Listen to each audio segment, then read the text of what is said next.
Between losing comedy royalty, rock and roll legends, and even George Costanza's beloved eccentric mother, it's already been a tough year for celebrity deaths. Let's honor their legacies. Here are the celebs who have died so far in 2022. On the first day of 2022, tributes to Max Julien started pouring in. The actor and writer, who made his name in so-called blaxploitation films like The Mac, was 88 at his time of death on January 1st. A spokesman for Julien said, "During Julien's decades-long career, he was known for being bold, honest, and straightforward. He would live and speak his own truth both professionally and privately. He was thought of as a rare man among men." His character, the pimp Goldie, became an iconic pop culture touchstone for rappers like Snoop Dogg and Too Short, who sampled his lines from the 1973 classic. Quentin Tarantino has also been vocal about his love for the film, which influenced his script for True Romance. Julien went on to write films like Cleopatra Jones and Thomasine and Bushrod, which both featured strong women in the lead. "We here to rob this bank." Peter Bogdanovich, the director behind films like The Last Picture Show and Paper Moon, died at age 82 on January 6th. His family told The Hollywood Reporter that he passed away from complications of Parkinson's disease. Born to immigrant parents, Bogdanovich worked as a critic and an actor before directing his first films, alongside his wife and creative partner Polly Platt. His style garnered a lot of comparison to the golden age of Hollywood, a period he was obsessed with. Speaking in a 1971 interview with the New York Times, the filmmaker said, "I don't judge myself on the basis of my contemporaries. I judge myself against the directors I admire: Hawks, Lubitsch, Buster Keaton, Wells, Ford, Renoir, Hitchcock. I certainly don't think I'm anywhere near as good as they are, but I think I'm pretty good." An affair with Sybil Shepherd and a series of underperforming films may have tarnished his public reputation, but the real tragedy came in 1980 when his girlfriend and new muse, Dorothy Stratton, was murdered. In his later years, Bogdanovich became a guest star on The Sopranos, playing Dr. Melfi's own psychologist. Finally, thank you. Are you taking steps to seriously end it? The singer Calvin Simon, who was one of the founding members of Parliament Funkadelic, died January 6th at age 79. Simon first met his bandmates in New Jersey, where he worked as a barber. The teenager formed a doo-wop quintet with fellow barbers George Clinton and Grady Thomas, and their barbershop regulars Ray Davis and Fuzzy Haskins. Over the years, their sound grew and evolved until they became the funk icons behind hits like Give Up the Funk and P-Funk. He was also drafted into the U.S. Army during the Vietnam War, which led to a diagnosis of PTSD. He later discovered his faith and relied on it to cope, which led to his later career in gospel music. The singer's career stretched over 6 decades, and he was inducted into the Rock and Roll Hall of Fame in 1997, along with the rest of the Parliament and Funkadelic band members. The world lost another titan of early Hollywood when actor Sidney Poitier died on January 7th. According to TMZ, medical examiners attributed his death to heart failure, Alzheimer's, and prostate cancer. The Bahamian actor had a background in theater and brought a groundbreaking dignity to his roles in films like Guess Who's Coming to Dinner and In the Heat of the Night. Was Mr. Colbert ever in this greenhouse, say last night about midnight? He was the first black man to be nominated for the Best Actor Academy Award, and after starring in the smash hit Lilies of the Field, he became the first black actor to win it. As well as being one of the most significant movie stars of his era, Poitier was also an activist and attended the 1963 March on Washington alongside Martin Luther King Jr. His wife, Joanna Shimkus, and their 5 daughters told People, "There are no words to convey the deep sense of loss and sadness we are feeling right now. We are so grateful he was able to spend his last days surrounded by his family and friends." To us, Sidney Poitier was not only a brilliant actor, activist, and a man of incredible grace and moral fortitude, he was also a devoted and loving husband, a supportive and adoring father, and a man who always put family first. The film industry lost one of its great songwriters when Marilyn Bergman died aged 93 on January 8th. Her doctors confirmed that the cause of death was respiratory failure. The Brooklyn native began writing lyrics when a nasty fall down the stairs meant that she was stuck in a cast for months. She told NPR in a 2007 interview, "I knew that I would be, the odd woman out." She met her husband and songwriting partner Alan Bergman in Los Angeles, and they stayed married from 1958 until her death. Although they penned lyrics for the pop charts, working with everyone from Frank Sinatra to Neil Diamond, the Bergmans really made their name in Hollywood. The three-time Oscar winners had their breakthrough with the title song for the Sidney Poitier film In the Heat of the Night, before creating timeless standards like The Windmills of Your Mind for the crime caper The Thomas Crown Affair, and Barbra Streisand's chart-topping hit The Way We Were. Streisand wrote on Twitter, "Marilyn and Alan Bergman were like family. We met over 60 years ago backstage at a little nightclub and never stopped loving each other and working together." Quincy Jones also tweeted about his grief, writing that the secret weapon behind her talent was the unconditional love she had for the people around her. Full House fans were devastated on January 9th when TV dad Bob Saget was found dead in a Florida hotel room. The local sheriff's office tweeted that there were no signs of foul play or drug use. Saget, who was 65, had been on a comedy tour across the nation. He first charmed audiences in 1987 as Danny Tanner on the ABC show Full House, acting opposite the Olsen twins and John Stamos. Well, why don't we, give her a tambourine and stick her in the back like Paul McCartney did with Linda?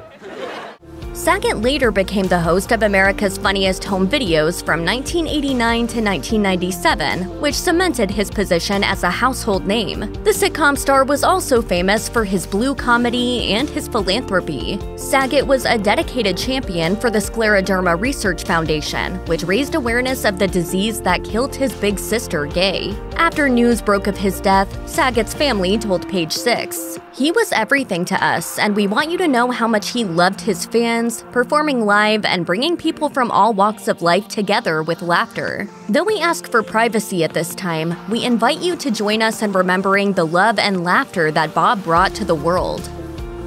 Dwayne Hickman, one of the early stars of TV sitcoms, died on January 9th. As a spokesman for the Hickman family told the New York Times, his death was caused by complications from Parkinson's, and the former actor is survived by his third wife, Joan, and his two sons. Best known as the blonde teenage protagonist of The Many Loves of Dobie Gillis, Hickman starred on the CBS sitcom from 1959 to 1963. His portrayal of the archetypal 50s adolescent Dobie was so popular that he reportedly found it hard to break out of being typecast, and was still getting recognized as Dobie many years later. He said in 2003, "It's very sweet to see how much Dobie Gillis meant to a lot of baby boomers." Date. Goodbye, Dobie. After appearing in films like How to Stuff a Wild Bikini with Annette Funicello and Cat Ballou with Jane Fonda and Lee Marvin during the 60s, Hickman decided to take his talents behind the screen. He became a network executive at CBS, getting involved with legendary shows like Maude, MASH, and Designing Women. Hickman even started directing episodes of the shows he championed. Ronnie Spector, the lead singer of the Ronettes, died at age 78 on January 12th. On her official website, a statement from Spector's family confirmed that she had been diagnosed with cancer before dying next to her husband, Jonathan. Her loved ones wrote, "Ronnie lived her life with a twinkle in her eye, a spunky attitude, a wicked sense of humor, and a smile on her face. She was filled with love and gratitude. Her joyful sound, playful nature, and magical presence will live on in all who knew, heard, or saw her." The Harlem-born singer became a star with the hit song Be My Baby, alongside her sister Estelle and their cousin Nedra. The Ronettes were one of the most iconic girl groups of the 60s, thanks to Spector's powerhouse voice and their infectious songs, which were all produced by Phil Spector. He eventually married Ronnie in 1968, according to Rolling Stone, but the relationship quickly turned abusive, as Phil stopped her from singing live and threatened to kill her if she ever left. He was eventually convicted of killing another woman. After his death in 2021, Ronnie wrote, "He was a brilliant producer, but a lousy husband." Despite her husband's threats, Ronnie escaped in 1972 and began her own much-lauded solo career. She has been entered into the Rock and Roll Hall of Fame, the Grammy Hall of Fame, and the Vocal Group Hall of Fame. If you or someone you know is dealing with domestic abuse, you can call the National Domestic Violence Hotline at 1-800-799-7233. You can also find more information, resources, and support at their website. André Leon Talley died at age 73. His official Instagram announced that the fashion world had lost one of its brightest and most unlikely stars on January 18th. The Houston Chronicle reported that he died of complications related to COVID-19. Raised in the South under the oppressive rules of the Jim Crow era, Talley won a scholarship to Brown University and managed to launch his career in fashion by meeting Vogue editor-in-chief Diana Vreeland, as the New York Times reported. He became a key figure at the magazine while working with her successor, Anna Wintour, as well as being a mentor to other Black professionals in the fashion industry. And so whatever you wear must reflect who you are.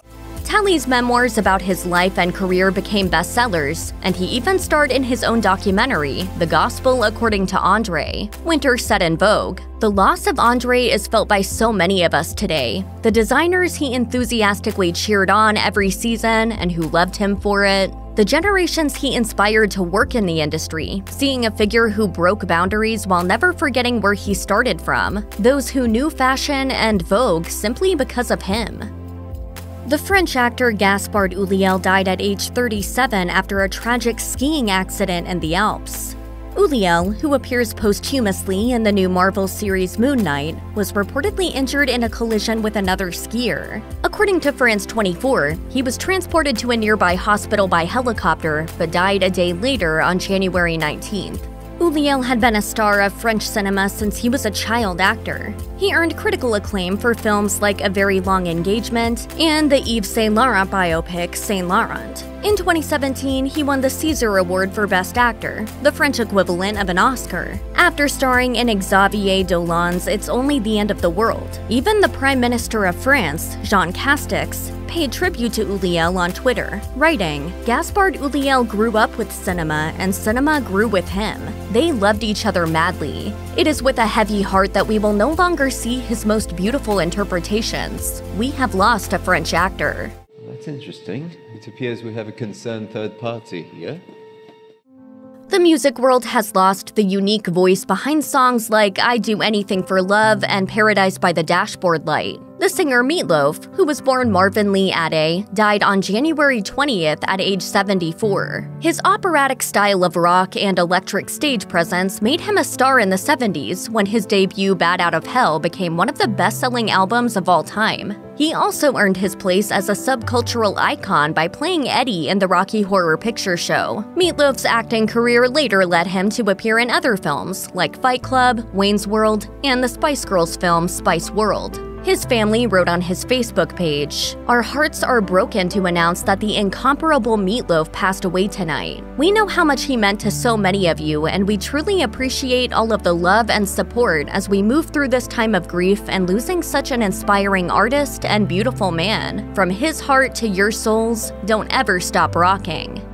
The 68-year-old comedian Louie Anderson died on January 21st of cancer. The Star Tribune reported on January 18th that Anderson had been hospitalized and was being treated in Las Vegas for non-Hodgkin lymphoma, and only 3 days later, the Emmy winner's publicist told Deadline that his treatment had been unsuccessful. Anderson had an unconventional road to stardom. He was originally a children's counselor before a comedy competition pushed him to consider stand-up professionally. His own childhood experiences and a family of 11 kids inspired the animated series Life with Louie. Other highlights from his decade-spanning career included entertaining the nation as the host of Family Feud and acting in Coming to America and the comedy series Baskets. You know, some words are just funny. Cocoon. Fellow comics and friends paid tribute to Anderson after the news of his death broke. Henry Winkler wrote on Twitter, "Louie Anderson, your generosity of spirit will cover the world from above. We are so lucky you were on Earth for a moment, spreading your humor all over like bars of living gold." The actor Howard Hesseman died in Los Angeles on January 29th. Best known for playing the loose cannon radio host Dr. Johnny Fever on the sitcom WKRP in Cincinnati, Hesseman was 81. His manager Robbie Cass confirmed to the Associated Press that the actor died from complications after colon surgery. The Oregon-born hippie became a household name on WKRP in Cincinnati after working as an actual radio DJ in San Francisco, according to The Hollywood Reporter. Dr. Johnny Fever, and I am burning up in here. Hesseman also worked on projects including One Day at a Time and The Bob Newhart Show, as well as starring in Head of the Class as a teacher. He told People in 1983, "When I was young, I had the sense that I was always on the verge of grasping the one fact or idea that would open up everything to me. I know now that what we already understand is what we've got to work with." The actor and comedian Michael McKean paid tribute to Hesseman on his Twitter, calling him, quote, "the real deal," and revealing that they had been good friends for 5 decades. McKean wrote, "Impossible to overstate Howard Hesseman's influence on his and subsequent generations of improvisers." American television lost one of the most beloved characters in sitcom history when Johnny Brown died on March 2nd. The actor, who became a household name when he played Bookman, the building superintendent on Good Times, was 84. Over the course of his long career, Brown went from starring in nightclub acts and regular performances on Rowan and Martin's Laugh-In to sitcom fame. After Good Times came to an end, he appeared in other shows, including The Jeffersons, Family Matters, and Martin. As his daughter Sharon told TMZ, Brown had just been at a regular checkup for his pacemaker in Los Angeles when he had a sudden fatal cardiac arrest. She expressed her grief on Instagram, writing, "It's too terrible. It will never not be. It's a shock. He was literally snatched out of our lives. It's not real for us yet." Bobbie Nelson, sister of country star Willie Nelson and a beloved figure in the world of country music, died at age 91 on March 10th. She first learned how to play the piano thanks to her grandparents, who raised her and Willie in Texas. Willie recalled in his memoir, My Life, It's a Long Story, Bobbie became accomplished at an early age. Bobbie is a musician in the true sense of being able to play with great facility in any style. She learned to read beautifully and was known far and around Hill County as a genuine piano prodigy. After the death of her first husband, the musician Bud Fletcher, she eventually began playing with Willie's band in 1973, and as Rolling Stone noted, Bobbie featured on many of his best albums and tours. There's nothing like playing music with Willie. Asking that fans give them privacy, her family wrote on her Instagram, "Her elegance, grace, beauty, and talent made this world a better place. She was the first member of Willie's band as his pianist and singer. Our hearts are broken and she will be deeply missed, but we are so lucky to have had her in our lives." Oscar-winning leading man William Hurt died on March 13th at the age of 71 from complications caused by prostate cancer. Classically trained at Juilliard, Hurt was first elevated to Hollywood stardom by the 1980s blockbusters Altered States and Body Heat. He won the 1986 Academy Award for Best Actor by playing a gay Brazilian prisoner in Kiss of the Spider Woman, and also received nominations in 1987 for Children of a Lesser God and in 1988 for Broadcast News. Let's get the hell away to some island fast and find out how we are together away from this. The actor was first diagnosed with terminal prostate cancer in 2012 and announced that he was trying out new forms of chemotherapy in 2018. Fellow actors and co-stars like Mark Ruffalo, Matthew Modine, and Antonio Banderas were quick to pay their respects on Twitter, praising Hurt's dedication to filmmaking. His son Alexander told the New York Times, "He had a pure spirit, and that's what we're all going to miss the most." The first ever female Secretary of State, Madeleine Albright, died on March 23rd. As her official Twitter account confirmed, the 84-year-old had cancer and was surrounded by family and friends in her final hours. Her family wrote in their statement, "We lost a loving mother, grandmother, sister, aunt, and friend." Albright first arrived in the United States in 1948 as a refugee from Czechoslovakia. As part of Bill Clinton's administration, she became the U.S. ambassador to the United Nations and handled international relations at the end of the Cold War. In 1996, 1997, Clinton appointed her as Secretary of State, the highest rank any woman had ever achieved. Although largely revered, her tenure wasn't controversy-free. Albright provoked outrage in 1996 when she said in a 60 Minutes interview that the death of 500,000 Iraqi children from post-Gulf War sanctions was, quote, worth it. I think this is a very hard choice, but we think the price is worth it. In 1998, she argued that America was justified in using force because it was, quote, the indispensable nation in a global fight for democracy. She told the Today Show, "We stand tall and we see further than other countries into the future." Albright received the Presidential Medal of Freedom from Barack Obama in 2012. Her last foray into international relations came in February 2022, when she condemned Vladimir Putin in the New York Times and declared that Ukraine was, quote, entitled to its sovereignty from Russia. Calling her, quote, a passionate force for freedom, democracy, and human rights, Clinton wrote in a tribute to Albright, "Few leaders have been so perfectly suited for the times in which they served."